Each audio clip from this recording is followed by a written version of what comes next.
Hello friends, welcome to Edu Circle. तो आज हम पढ़ेंगे स्टैंडर्ड 9th का बेसिक कंसेप्ट ऑफ ज्योमेट्री। उसका हम 1.3 प्रैक्टिस सेट आज सॉल्व करने वाले हैं। उससे पहले हम उसमें क्या यूज़ करने वाले हैं वो देखते हैं। हम वो स्टडी करेंगे आज, जैसे कि conditional statement, types of statement इसमें है, कंडीशनल स्टेटमेंट और कन्वर्स ऑफ स्टेटमेंट। ये हमें देखना है इस प्रैक्टिस सेट सॉल्व करने से पहले। और कुछ प्रूफ हैं जो यूक्लिड साइंटिस्ट थे हमारे मैथमेटिशियन, उनके थ्रू हमें देखना है। हम तो स्टार्ट करते हैं। देखिए, the statement which can be written in the if then form are called conditional statement. Conditional statement हम किसको बोलते हैं? जिस स्टेटमेंट इफ और देन यूज किया गया रहता है उसको हम क्या बोलते हैं? Conditional statement.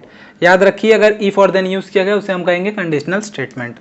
अब इफ और देन यूज जिधर किया गया रहता है उसे हम क्या बोलते हैं? अगर इफ यूज किया गया, part of if is called the antecedent. क्या बोलते हैं? एंटीसीडेंट। किसको? Part of if. इफ जिधर से स्टार्ट हुआ है और जहां खत्म हुआ है इफ का स्टेटमेंट, उसको हम उस पार्ट को हम एंटीसीडेंट कहते हैं। और जो पार्ट में देन इस्तेमाल किया गया उसको कंसीक्वेंट बोलते हैं। क्या बोलते हैं? कंसीक्वेंट। ये हो गया हमारा कंडीशनल स्टेटमेंट का। अब हमारा कन्वर्स स्टेटमेंट का हम देखते हैं। कन्वर्स स्टेटमेंट क्या होता है? If the consequent and antecedent is interchange then the statement is called converse statement. अब देखिए, इफ और देन अगर चेंज हो गया, एंटीसीडेंट और कॉन्सिक्वेंट इंटरचेंज हो गए, तो उसको हम क्या बोलते हैं? Converse statement. समझ गया आपको?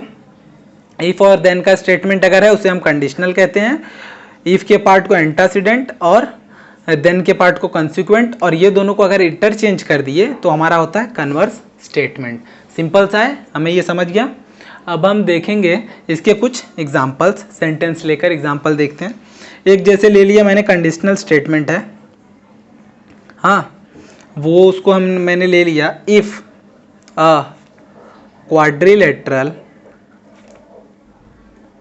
Is a rhombus then its diagonal are perpendicular, हाँ, perpendicular bisector of each other, bisector of each other। ये हो गया हमारा फर्स्ट एग्जाम्पल जो है कंडीशनल स्टेटमेंट। ये क्या है? हमारा कंडीशनल स्टेटमेंट। अब इसको हम किस में चेंज करना है? हमें कन्वर्स में।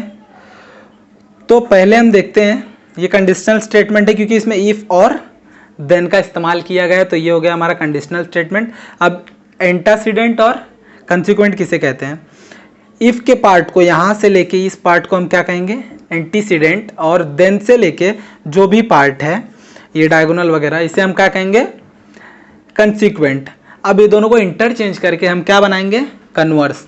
देखिए, if a quadrilateral is rhombus, अगर एक क्वाड्रिलेटरल है जो रोम्बस है, then its diagonal are perpendicular bisector of each other. अब इसका कन्वर्स कैसे बनेगा? इफ डायगोनल, देखिए चेंज हो गया ना, इंटरचेंज होगा। If diagonal of a quadrilateral, if diagonal of a quadrilateral are perpendicular, क्या बोला? If the diagonal of perpendicular bisector of each other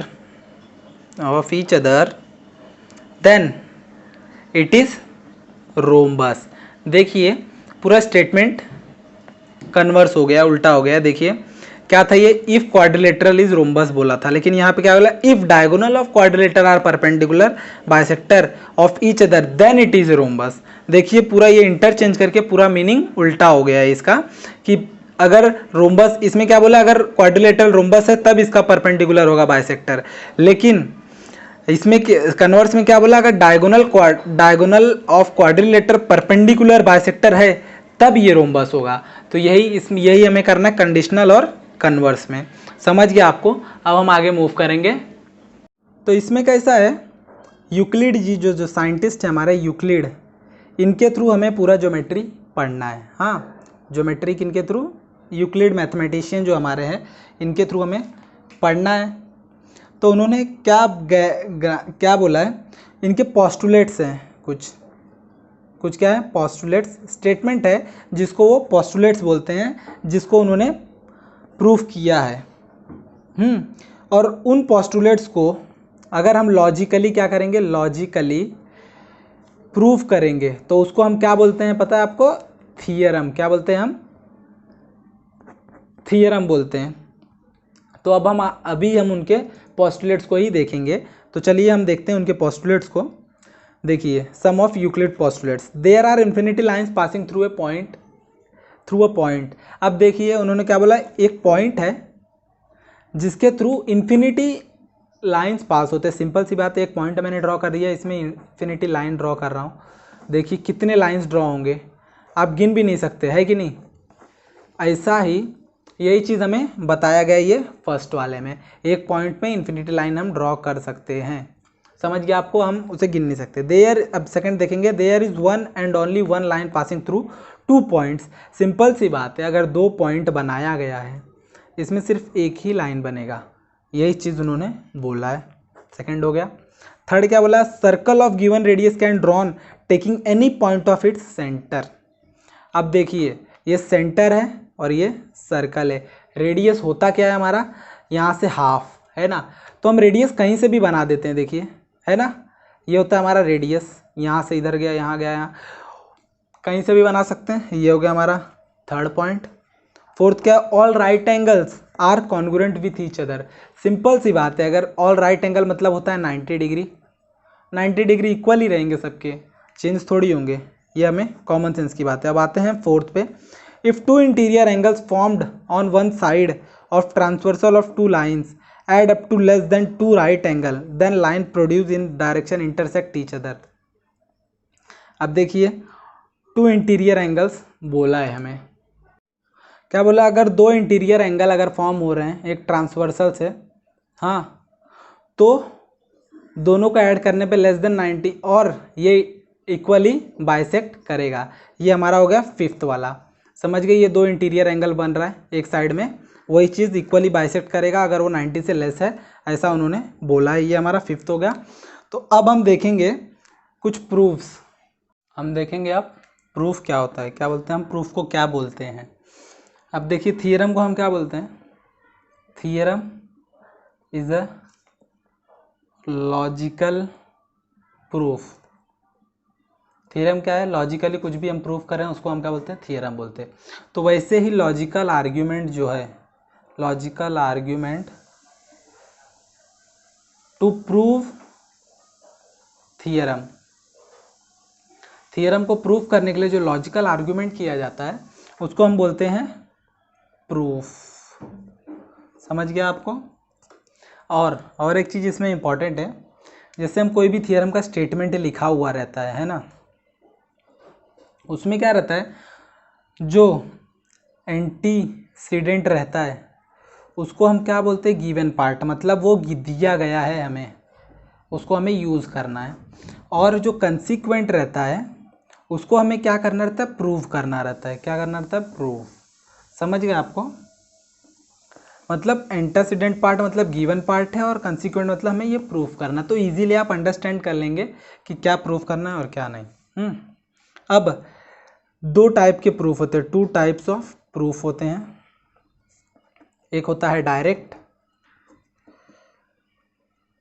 और एक होता है इनडायरेक्ट, है ना, 2 टाइप के हैं। अब डायरेक्ट में क्या होता है, हम डायरेक्टली प्रूफ करते हैं, जैसा दिया है वैसे फटाफट देख के हम प्रूफ कर देते हैं। बट इनडायरेक्ट में क्या होता है, पहले स्टेटमेंट को हमें क्या करना रहता है, फॉल्स कंसीडर करना रहता है। क्या करेंगे हम, स्टेटमेंट को हमें फॉल्स कंसीडर करना पड़ता है, अज्यूम करना पड़ता है फॉल्स, उसके बाद उसको हमें ऐसे करके फिर ट्रू हमें करना पड़ता है। उसे क्या करना पड़ता है, फॉल्स अज्यूम करके स्टेटमेंट को ट्रू साबित करना पड़ता है।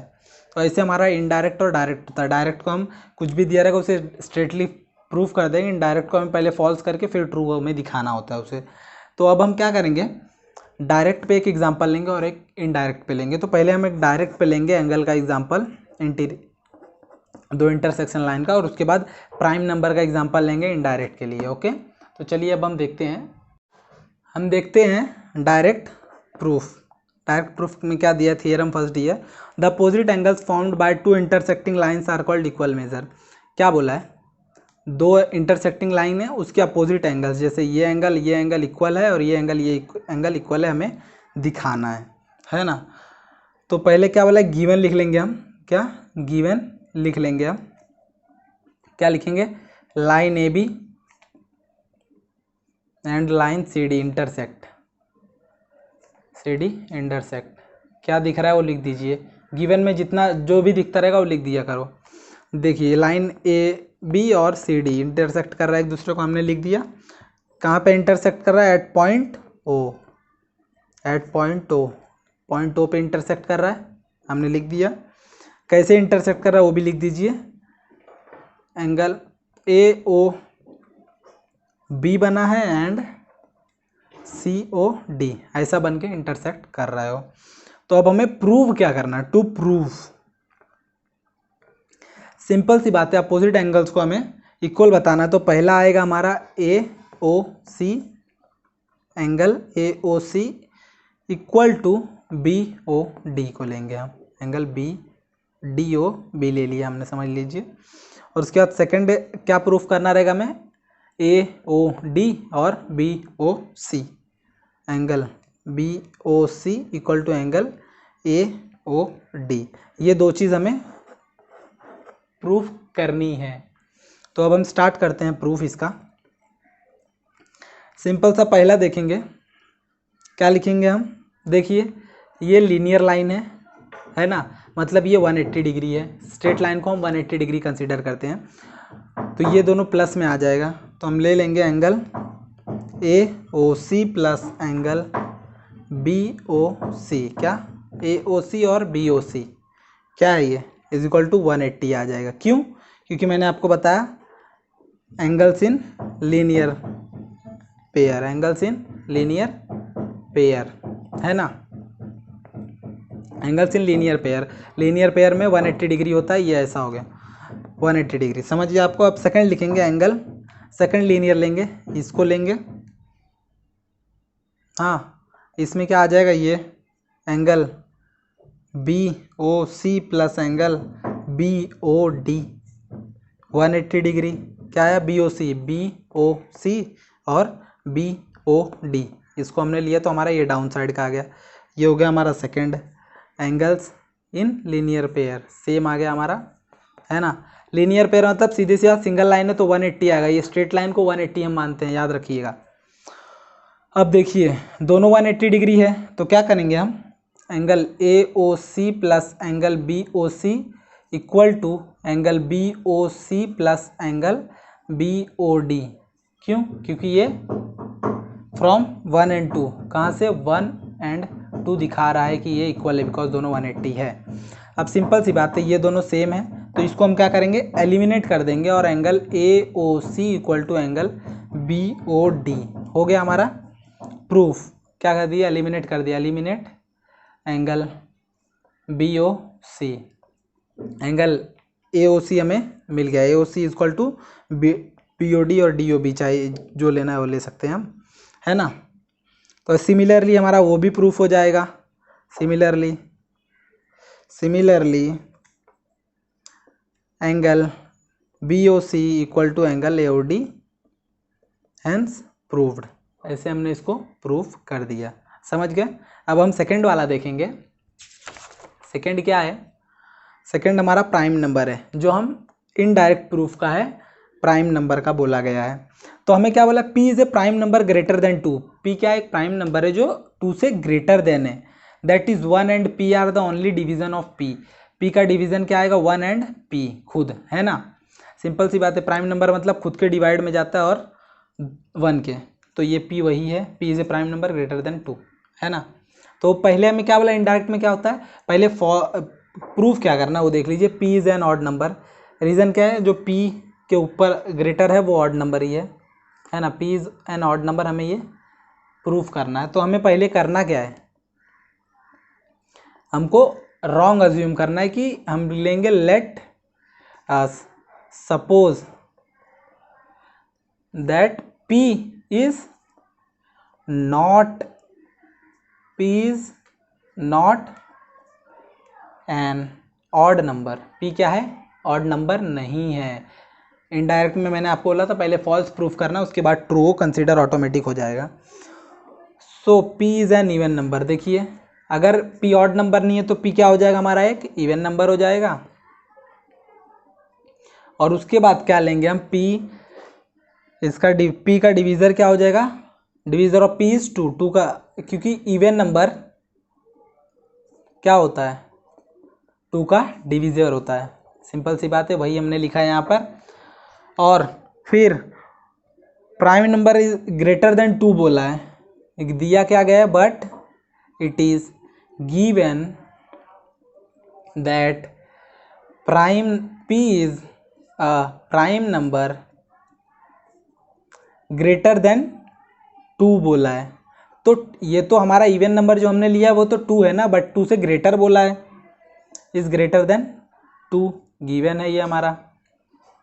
फिर उसके बाद क्या, 1 and P R the only divisor of P, P का डिवीज़र क्या, 1 एंड पी।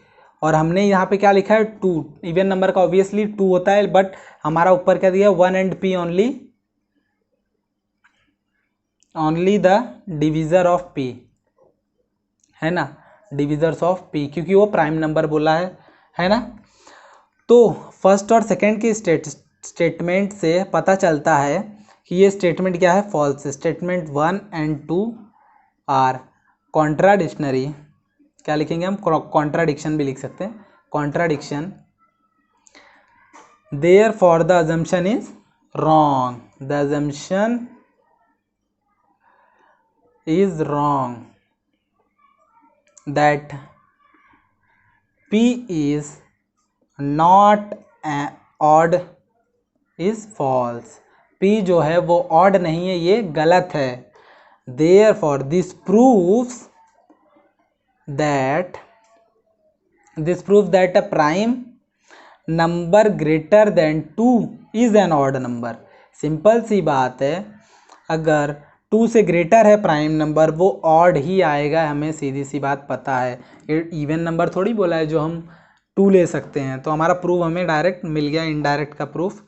तो अब हम मूव करेंगे प्रैक्टिस सेट 1.3 पे, जो बहुत ही ईजी है, और हम सॉल्व करना स्टार्ट करेंगे अब इसके बाद। चलो फ्रेंड्स, अब हम सॉल्व करते हैं प्रैक्टिस सेट 1.3, जिसमें क्या लिखा है, write the following statement in if then form, if और देन के फॉर्म में हमें लिखना है स्टेटमेंट को। क्या दिया है, फर्स्ट स्टेटमेंट देखते हैं, the opposite angle of a parallelogram are congruent. इसको इफ देन के फॉर्म में लिखना है, तो हम स्टार्ट करेंगे लिखना। पहले क्या लिखेंगे, इफ एक पैरेललोग्राम क्या है, क्वाड्रिलेटरल, तो लिखेंगे if a quadrilateral is a parallelogram. हमने क्या लिख लिया, if a quadrilateral is a parallelogram. उसके बाद देन इट्स, क्या लिखेंगे, देन इट्स अपोजिट एंगल्स। क्या बोला है, अपोजिट एंगल्स आर कॉन्ग्रुएंट, है ना। हमें इफ देन को यूज करना है, तो हम सिंपल सा लिख दिए, if a quadrilateral is parallelogram, अगर पैरेललोग्राम है क्वाड्रिलेटर, तभी उसका अपोजिट एंगल्स कॉन्ग्रुएंट है। समझ गया आप, ऐसे हमारा फर्स्ट हुआ। अब हम सेकंड पे देखते हैं। सेकंड क्या है, the diagonal of a rectangle are congruent. क्या बोला है, एक रेक्टेंगल है, उसका डायगोनल क्या है, कॉन्ग्रुएंट है। तो हम इसमें भी सेम लिखेंगे, ये भी क्वाड्रिलेटरल है, तो ऐसे लिखेंगे, if quadrilateral is a rectangle, quadrilateral अगर रेक्टेंगल है, देन तब diagonals are, then its diagonals are congruent. समझ गया आपको कैसे लिखना है, जो बहुत ही इजी है। ऐसे ही हम अब थर्ड वाला देखते हैं। थर्ड वाले में क्या बोला है, in isosceles triangle the segment joining the vertex and the mid point of the base is perpendicular to the base. एक आइसोसेलेस ट्रायंगल है, उसका सेगमेंट जॉइन करता है वर्टेक्स को, and mid point of the base is perpendicular to the base. अगर base है तब हम उसका क्या लिखेंगे, इफ अ ट्रायंगल, क्या लिखेंगे, if a triangle is isosceles, अगर ट्रायंगल आइसोसेलेस है, if a triangle is isosceles triangle, then segment joining the vertex of a triangle and midpoint of the base is perpendicular। समझ गया आपको कैसे लिखना है? ये बहुत ही ईजी है, हमें बस समझना चाहिए क्या है, ट्रू है या फॉल्स है वो देखना है, और एंटीसेंट और कंसिक्वेंट देख के लिखना है बस। देखिए क्या लिखा है, if a triangle is isosceles triangle then segment joining the vertex of triangle and mid point of the base is perpendicular. क्या किया, सिंपल सा इफ और देन नॉर्मली लगा दिया। अब हम सेकंड क्वेश्चन देखेंगे इसके बाद।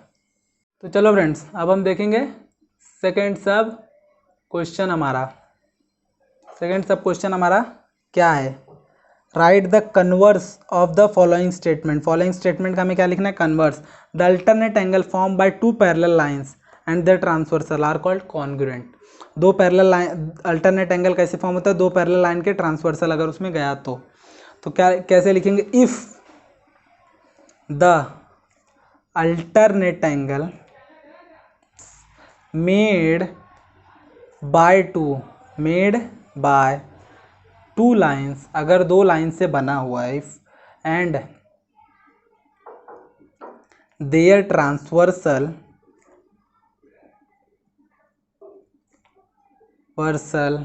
आर कॉन्ग्रुएंट, क्या their transversal are congruent, then two lines are parallel. देखिए चेंज कर दिया इसने पूरे स्टेटमेंट को। इसमें क्या बोला गया था, the alternate angle formed by two parallel lines and the transversal are congruent. अगर अल्टरनेट एंगल जो फॉर्म हुआ है दो पैरेलल लाइन से और उसके ट्रांसवर्सल से कॉन्ग्रुएंट है, तो यहाँ क्या लिखा है, अगर alternate angle made by two lines their transversal, दो लाइन और देयर ट्रांसवर्सल से बना है, आर कॉन्ग्रुएंट, तब वो क्या होगा, दो लाइंस पैरेलल होगा। देखिए टोटल अपोजिट कर दिया, कन्वर्स मतलब वही है, उल्टा कर देना तो पूरा। अब सेकंड देखते हैं, if a pair of the interior angle made by transversal, interior angle का पेयर अगर ट्रांसवर्सल से बना है, of two lines are supplementary then lines are parallel. इसका हम उल्टा कर देंगे। उल्टा क्या होगा कि अगर इंटीरियर एंगल है उसका ट्रांसवर्सल दो लाइन जो है हमारा, अगर सप्लीमेंट्री है तब वो पैरेलल है। तो लिखते हैं हम, if two parallel lines are intersected, अगर दो पैरेलल लाइन अगर इंटरसेक्टेड है बाय अ ट्रांसवर्सल, किससे, ट्रांसवर्सल से, सिंपल सी बात है, ट्रांसवर्सल ही इंटरसेक्ट करता है हमारा, then the interior angles formed by the transversal are supplementary. देखिए एकदम इजीली ये भी हमारा हो गया। इसका मतलब आपको समझ ही गया होगा कि ये कितना इजी है सॉल्व करना, है कि नहीं, सप्लीमेंट्री। समझ गया आपको कि कितना इजी है सॉल्व करना। ये मैं लिख रहा हूँ, इसके लिए थोड़ा टाइम जा रहा है, पहले से लिख के अगर आपको अंडरस्टैंड कराया होता तो थोड़ा एंड आपको इजीली समझता, और तभी भी और अभी भी समझेगा। और अब मूव करेंगे क्वेश्चन नंबर थर्ड पर। हमारा सेकंड का थर्ड सब क्वेश्चन क्या दिया गया है, देखिए, the diagonal of rectangle are congruent. क्या बोला है, diagonal of rectangle are congruent बोला है। तो हम सीधा से लिखेंगे, इफ क्या पाए, हम लोग प्रूफ करेंगे डायगोनल है जो क्वाड्रिलेटरल का कॉन्ग्रुएंट है तभी वो रेक्टेंगल है। उल्टा लिखना है ना, द डायगोनल ऑफ क्वाड्रिलेटरल लिख रहे हैं हम लोग, लिखते रहिए ऐसे ही, आप साथ में नोट्स बनाते रहिए ताकि आपको इजी हो। If the diagonal of a quadrilateral are congruent then that quadrilateral is rectangle. सीधी सी बात है, कुछ नहीं, मीनिंग नहीं चेंज होता है इसका। या एक चीज़ याद रखिए, स्टेटमेंट का मीनिंग चेंज नहीं होता, होता वही है, बस सीधा देखो चाहे उल्टा, होता वही है। बस क्या होता है कि ये थोड़ा अलग तरीके से है। इसमें क्या बोला, diagonal of a rectangle are congruent, simple सा लिखा है, रेक्टेंगल का डायगोनल कॉन्ग्रुएंट होता है बट इसमें क्या लिखा है, अगर डायगोनल क्वाड्रिलेटरल का डायगोनल कॉन्ग्रुएंट है तब वो क्या है हमारा रेक्टेंगल। तो ऐसे हमारा प्रैक्टिस सेट 1.3 खत्म हुआ सॉल्व करके। तो आपको इसके रिलेटेड जितने भी लिंक होंगे वीडियोस के, नोट्स के, सारे इसके डिस्क्रिप्शन बॉक्स में इजीली अवेलेबल हो जाएंगे। एंड अपने दोस्तों को भी आप प्लीज़ शेयर करें ताकि उन्हें भी इसका नॉलेज इजीली मिल सके, और उन्हें भी सब्सक्राइब करने के लिए ज़रूर कहें ताकि उनको भी और आपको भी वीडियोस के नोटिफिकेशंस मिलती रहें। And thank you so much.